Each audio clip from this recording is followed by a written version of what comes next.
Hello viewers, আসসালামু আলাইকুম। কেমন আছেন সবাই? আশা করি ভালো আছেন। আপনাদের সামনে আজ আরেকটি নতুন বিষয় নিয়ে উপস্থিত হলাম।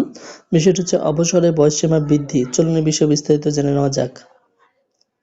১৯৭২ খ্রিস্টাব্দে বাংলাদেশের মানুষের গড় আয়ু ছিল ৫৮ বছর আর সরকারি চাকরি থেকে অবসরের বয়স ছিল ৫৭ বছর। ১৯৭২ থেকে ২০০৮ খ্রিস্টাব্দ পর্যন্ত অবসরের এই বয়সসীমা বহাল ছিল।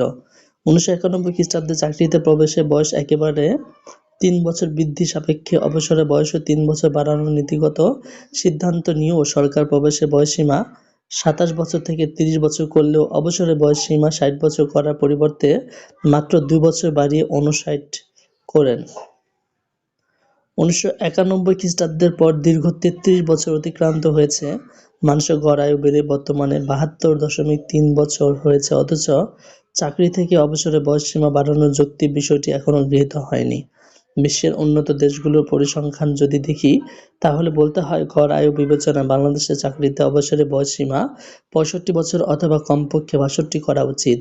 উদাহরণ হিসেবে আমরা উল্লেখ করতে পারি যুক্তরাজ্যে, অস্ট্রেলিয়া, বেলজিয়ামে, Netherland, Finland, France, Germany, Spain ইত্যাদি ইউরোপীয় রাষ্ট্রে অবসরের বয়সসীমা ৬২ বছর। আমেরিকায় অবসরের বয়সসীমা ৬৬, আইসল্যান্ড ও নরওয়েতে সরকারি চাকরিতে অবসরের বয়সসীমা ৬৭ বছর।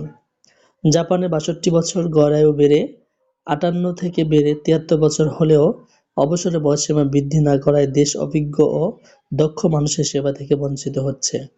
সুস্থ, সবল, দক্ষ ও অভিজ্ঞ এসব মানুষের সেবা না নেয়া বিরাট এক জাতীয় অপচয় বিধায় যত দ্রুত সম্ভব বাংলাদেশের চাকরির অবসরের বয়সসীমা ৬০ থেকে ৬২ বছর করা আবশ্যক।